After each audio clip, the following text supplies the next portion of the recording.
Hey guys, what's up? My name is Sean Wayne and today tara pag-usapan para sa akin itong mga clips na ipapakita natin ngayon, talagang natatawa lang ako pero at one point napapaisip din ako. Bakit? Mamaya pag-uusapan natin. So basically, ang nangyari dito sa pagharap ni VP Sara ay nag-lecture lang sa mga taga-Duwagcom. Meron pa nga naging facial expression sino ba 'to, si Attorney Google. Feeling niya na insulto siya. Dapat lang talaga. Dapat lang talaga maisulto ka kasi hindi mo alam yung mga procedures na ginagawa niyo. Nasabi lang kayong congressman pero wala kayong alam sa trabaho niyo talaga. Yung pinaka-core ng trabaho niyo, yung mandated yung trabaho, hindi niyo alam.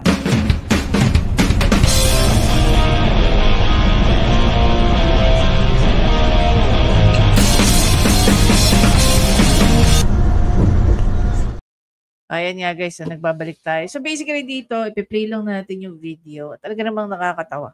Sobrang nakakatawa. Marami-rami tayong natutunan kay VP Sara dito. Feeling ko tuloy, pag ito naging professor si VP Sara ng law school, isa to sa mababait pero notorious. Notorious na mambagsak. No? Parang wala kang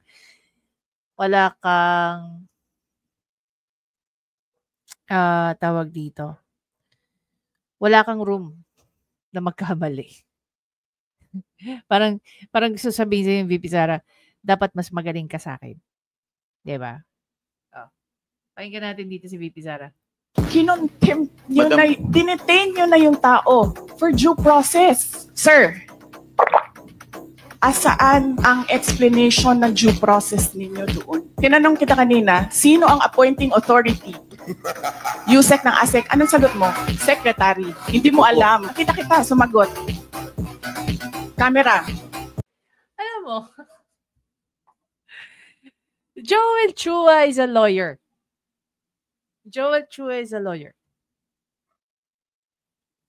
Akop is a lawyer. Pero grabing pambabara ang ginawa ni VP Sara sa kanilang dalawa rito. Ultimo, si Kong Marcoleta. Binalasa sila dyan kanina.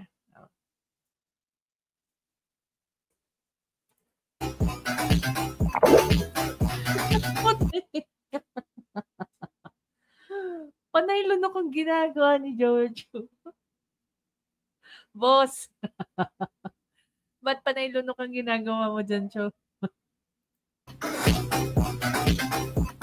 You need to reconsider that extension of your detention. It was illegal in the first place. You asked the president why he accepted the resignation. Do not ask due process. I think the proper remedy is for you to go to the court. Do you really want to show the Filipino people kung anong kaalaman ninyo sa batas? Ang sinasabi ko lang po ay sundin po natin yung batas. Kaya nga sir, sundin natin yung kasi batas. Kasi nandito po kayo dito sa bahay ng... Putangin. Yung rebat ni Akop is nandito ka sa baluarte ko. Wag mo akong babastusin. Kaya nag-imbita dyan, di ba? Oh. So the thing is, kahit nasa loob ka ng kongreso, the fact na inimbita nyo sila dyan, tapos magmamagaling kayo, hindi nyo pala kayang tindigan yung pagmamagaling nyo, diba, na bara-bara kayo, yan yung magiging rebuttal ni ako. Nandito ka sa kongreso, wag mo kaming pagmukhang bobo. Kongreso. Yes sir, sundin natin yung batas. Why will you punish Yusek Lopez for an act of the president? Tinutulungan ko lang kayo sir, kasi Yung may tsura ng 3-4. Dali nga. Parang ang gandang ano na to eh. May tsura na.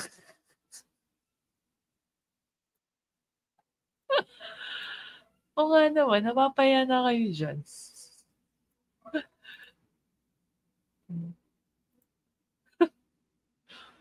ang Pilipinas. Ganito ba ang House of Representatives? Puta ina, umati si Gago. Kala mo ang talino. Dan Fernandez, may challenge pa sa'yo si Attorney Topacio eh.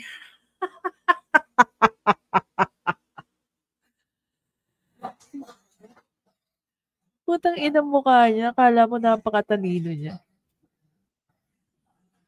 Siga-siga niyo, 'di ba? Bida-bida kayo, no? Oh, ayan.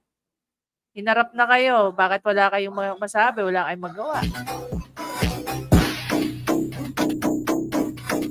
Oh, pakinggan natin yung ginawa. Pakinggan natin yung ginawa dyan.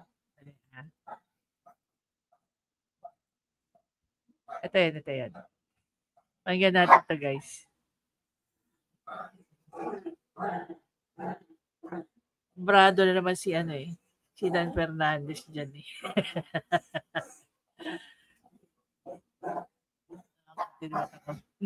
Pakinggan natin.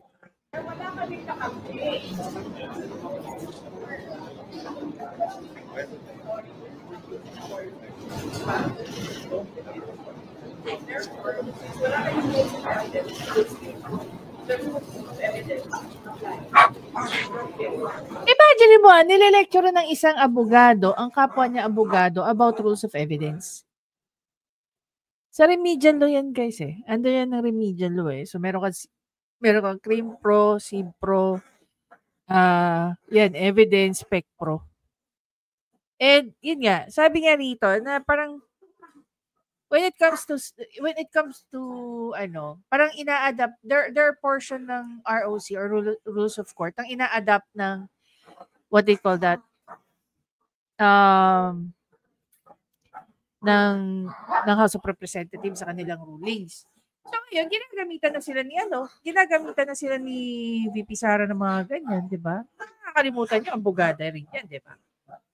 Kahit matagal yan naging public official at one point in her life, nag-ano yan? Tawag dito? Nag-practice din yan, di ba? Pakinggan natin.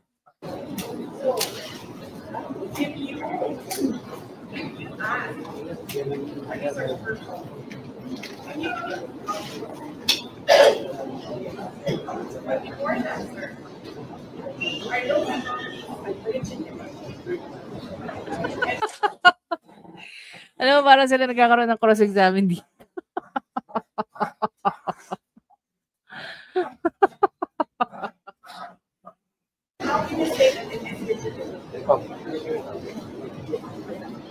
Tingnan nyo guys yung gagawin ni VP Sara dun sa mga makikinig. Imagine mo, ilang ulo yung mga yan. Nag-iisa lang siya.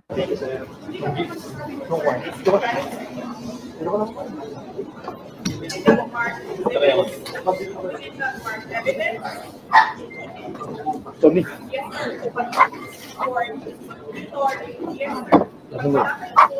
Pam, dito na kayo.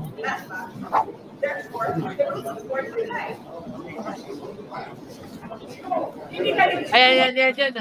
Nang pumasok na si Dan. Si Atty. Google. Ayan, tingnan mo gagawin sa kanya ni Inday Sara.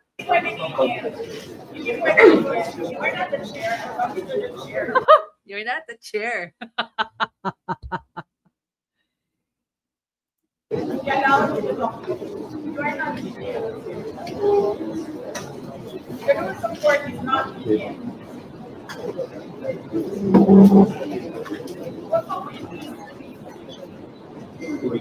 Yes.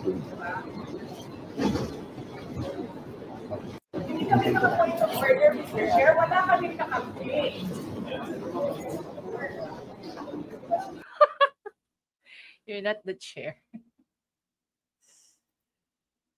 I-ano natin yan, status natin yun.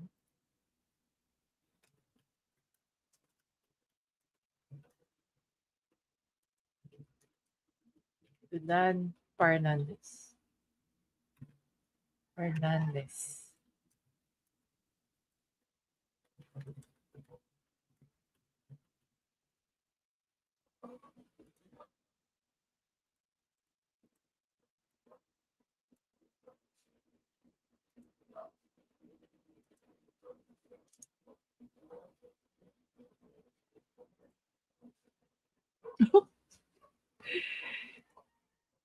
Imagine niyo yung comedy. Balik na tayo dito.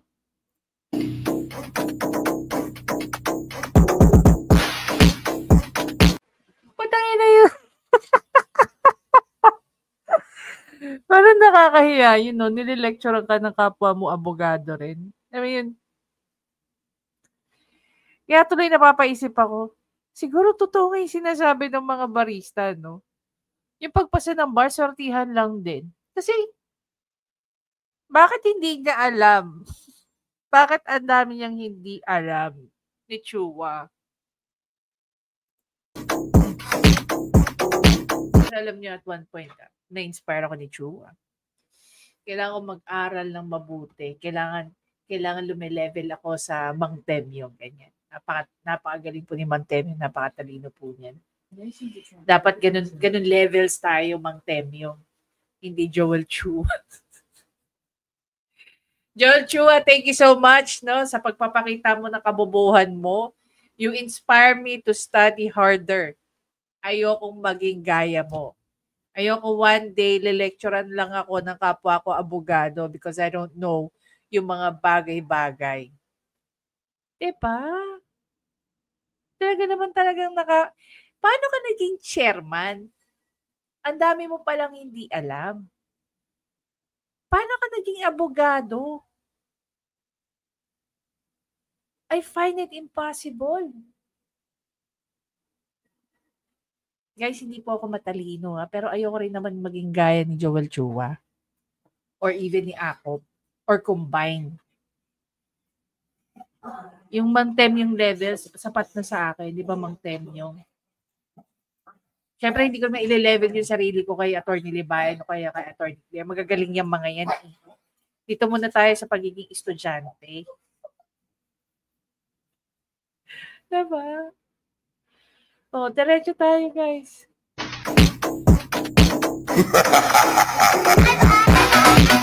Kita, sumagot. Camera.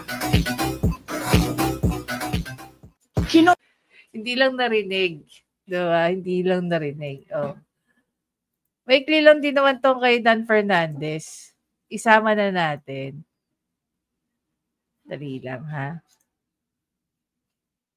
Hanapin natin si Dr. Kwak. Dr. Kwak, nasaan ka?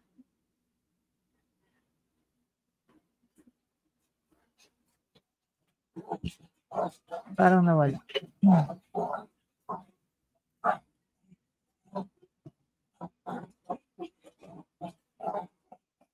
Nasaan na yun?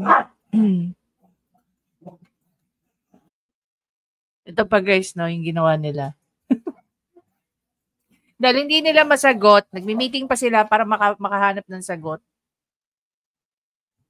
Pinasuspend yung of undersecretary and assistant secretaries and other appointed positions or positions of trust and confidence by the appointing authority.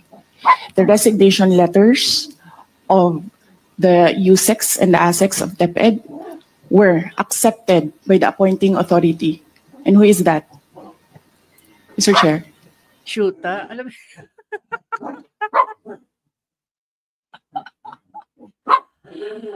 Alam mo siguro kung magkasama kami ni Mang Temyong. Tawa kami ng tawa rito. Mang Temyong! I miss you, Pops. Hello kay Dr. Ira.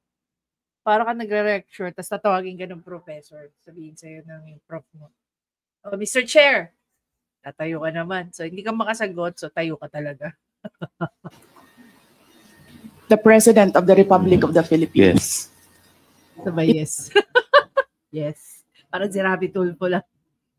That's what I'm saying. Yung mga ganun ni Rapi Tulfo, di ba? It is not the Secretary of the Department of Education. So you ask the President of the Republic of the Philippines why he accepted the resignation of the USEX and the ASEX.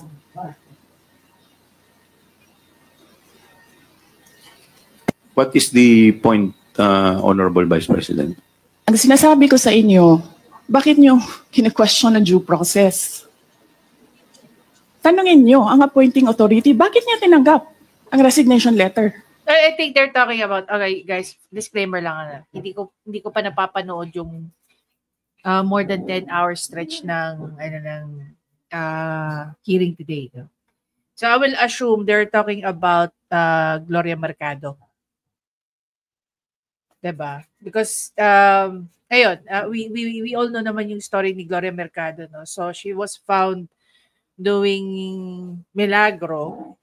So as an option, instead na i-terminate siya, nag-voluntary resignation na lang siya. Ngayon, sa voluntary resignation, 'di ba? Regardless, 'di ba? Pag ikaw nag-resign, that becomes a different story. Bakit kailangan mo ng due process kung magre-resign ka? Ang resignation ba, in technical terms, no? By default, ano ba pagkakaintindi natin ng resignation? If you resign in any company, voluntary ang pag-alis mo, pag-exit mo nung company. Pero if you were terminated, 'di ba? Anong ano doon? Kailangan talaga ng due process. Kasi bakit ka tine-terminate? Anong na-violate mo sa policy ng opisina ninyo? 'Di ba? And mind you guys, no, pag ikaw nagre-reprimand ng iyong tao, dapat may copy ang dole ron. Alam niyo ba 'yon? Dapat may copy ang dole nun. So, but here in this case, it's a different story. So, nag-resign si Mercado. Kasi instead na, binigay siya ng option, nakiusap siya no? If you remember yung story niyan. Nakiusap siya kay VP Sara. After niyang mahuli, etong si Mercado, diba? Ngayon, nagre-ring yung bell sa atin no? Kung magbabacktrack tayo, isa si Mercadong nakatanggap ng envelope. Ngayon, na-realize nalaman na natin na yung envelope pala na yun galing kay Lisa Marcos. Okay? Take note of that. Ngayon, ang ginagawa ni Mercado, no? Nagsusolicit siya sa mga private company using VP Sara's name. So, nung hindi nagustuhan ni VP Sara yung ginagawa niya, anong ginawa sa kanya? Excuse me. Di ba gusto siyang tanggalin? Ngayon, nakiusap si Mercado sa kanya, wag na lang siyang tanggalin, magre-resign na lang siya. Para makuha niya yung mga dapat na makuha niya as her benefit, pinayagan siya ni VP Sarang mag-resign na lang. Tama? So, now the question is, I don't know if this one will gonna make sense to you, no? The question is, yung pera ba na sinusulisit ni Mercado, kanino mapupunta? Kay DepEd? Kay Lisa Marcos? O sa kanya? Kasi isa siya sa mga beneficiary ng white envelope, hindi ba? Sino nagbibigay ng white envelope? Di ba si Lisa Marcos? So bakit siya tinatanggal? Kasi ginagamit niya ang pangalan ni VP Sara para makapag-solicit. Which if I recall it, if I can remember it correctly, around 16 million yung halaga ng solicitation. Kaya ngayon, ang tanong natin, kanina mapupunta yung 16 million na yun? Sa DepEd? Kay Lisa? O kay Mercado? Diba? Balik tayo.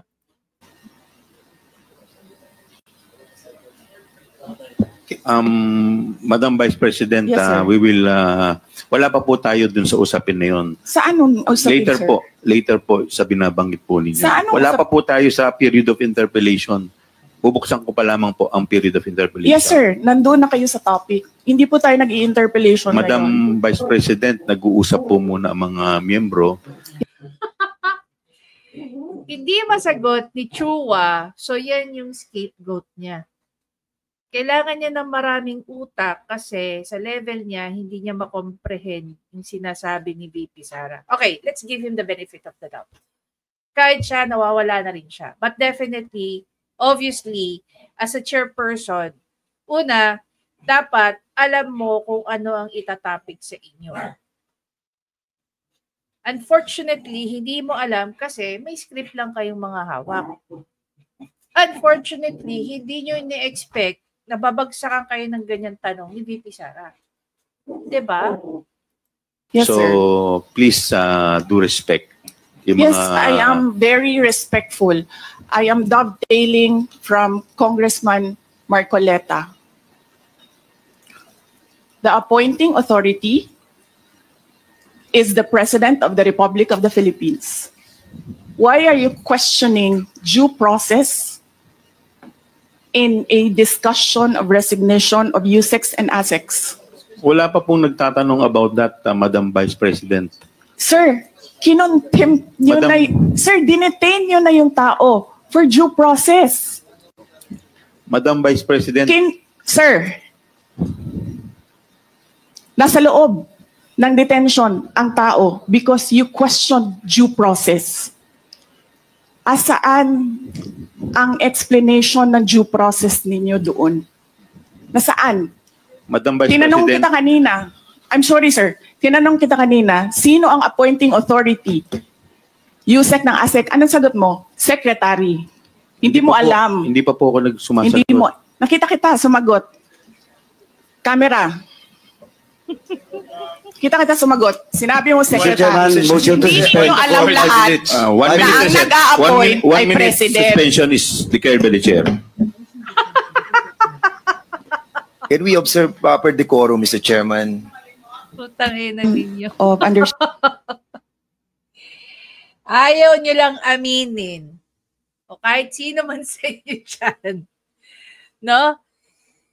Inintay pa kayong sumagot ni VP Sara eh. Obvious naman, nagkaroon ng gap eh. O, dahil walang makasagot sa inyo, si VP Sara na lang ang sumagot para sa inyo. Kaya tuloy sinabihan niya kayo, tinutulungan niya na kayo. Kasi wala kayong alam sa trabaho nyo.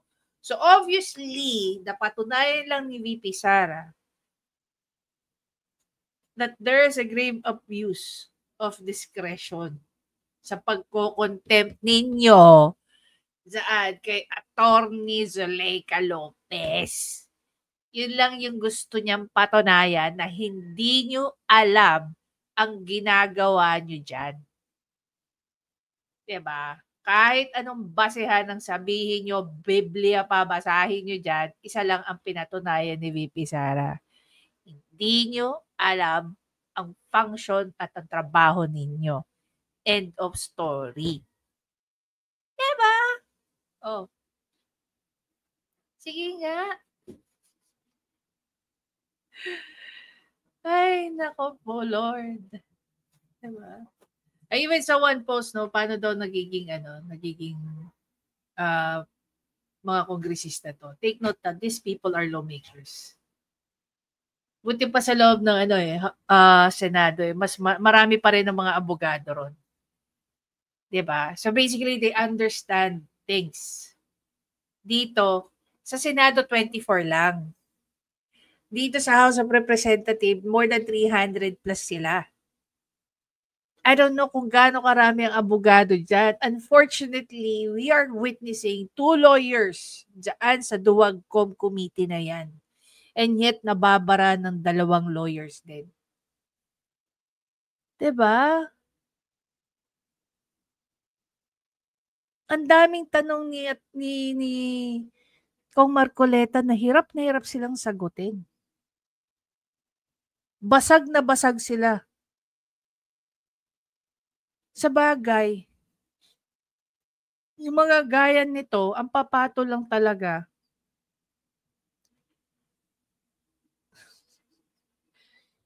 Walang matalinong taong magpapabayad. Kasi nakaka-insulto yun sa intellectual nila eh. Here, obviously, 'di ba? Sobrang nakakahiya kayo. Siguro by now pinagtatawanan na naman ni Attorney Topacio kung pinapanood niya tong hearing na to with VP Sara. Anyway guys, again, maraming salamat sa panonood. Please don't forget to subscribe, like, at i-comment nyo na. By the way, no, may sampina na raw si VP Sara. Pinapatawag siya ng NBI to explain. That's what you call due process. Maganda nga yan eh. Alam mo, sa side trip lang tayo ng konti. Sa totoo lang, no, hanapin natin yung post ni Sas. May magandang ano si Sas eh. Dali lang. Ito guys, nakita ko na. Maganda yung pagkakasabi dito ni Miss Sas. I don't know if you can read it, pero sige, lakayan natin. Sabi ni Miss Sas dito, it was posted yesterday at 7:12 p.m. Sabi niya, Dear Bongbong Marcos, there are only 3 ways to handle the retaliatory threat of Sara against you, your wife, and your cousin. Number 1, declare martial law and have her arrested by the military. Number 2, proceed with impeaching Sara. And number 3, do nothing and proceed with just issuing statements. So in number 1, sabi niya, if you wouldn't give her a chance anymore to be heard by the public, problem solved. But by doing that, you will open the floodgates of for your departure. And this time, I don't think Filipino would ever allow you to go to Hawaii. Number 2, you will give Sara a chance to speak, and there's no telling what the accused would say and show the public. Give her a mic, and she will just keep on telling her story. The public will have no choice but to listen. And number 3, then it means what Sara said is not only really concerning, that you just made a mountain out of an anthill. So choose your own adventure. Whatever is happening to you now, blame it to your wife and your cousin and cocaine, sabi ni Miss Sas. Napakaganda ng pagkakasulat dito ni Miss Sas, no? Even the analogies. Okay? Even the logic ng kanyang sinasabi. Talaga naman, para sa isang Bongbong Marcos, kailangan niyang pag-isipan mabuti. Alam mo kasi kung bakit? Iba na po mindset ng mga tao ngayon eh. Kung noon radikal ang tao, mas radikal ang tao ngayon. Tandaan nyo. Kaya nanalo si just in case you fucking forgot, ano? Kaya nanalo si Bongbong Marcos nung eleksyon. Because a lot of people think he is an underdog. Kinakawawa, paawa, and everything. Grabe, pwede rin pala maging artista yan si Bongbong Marcos. Diba? Ngayon, si VP Sara hindi nagpapaawa pero kinakawawa nila. Tayong Pilipino, innate sa pagkatao natin na ayaw nating may kinakawawa. And with what they're doing right now, pinapanalo, alam mo yun, they're helping VP Sara to win a war na wala pang aksyon si VP Sara and yet nananalo na siya sa mga pinagagawa ng administrasyon ni Bongbong Marcos. Kaya sabi ko, yung statement ni Bongbong Marcos ang magbabaon sa kanya lalo. Diba? Kung sino man ang nagturo sa kanya na gawin yan. Wrong move. Wrong move talaga. Anyway guys, again, maraming salamat sa panonood. Please don't forget to subscribe, like, at i-comment nyo na rin yung naiisip nyo tungkol dito sa topic natin ngayon. Bobo lang talaga ang tatanggap ng pera. Kasi ang matalino, may insulto yan. Siguro by now na-prove natin yan, di ba?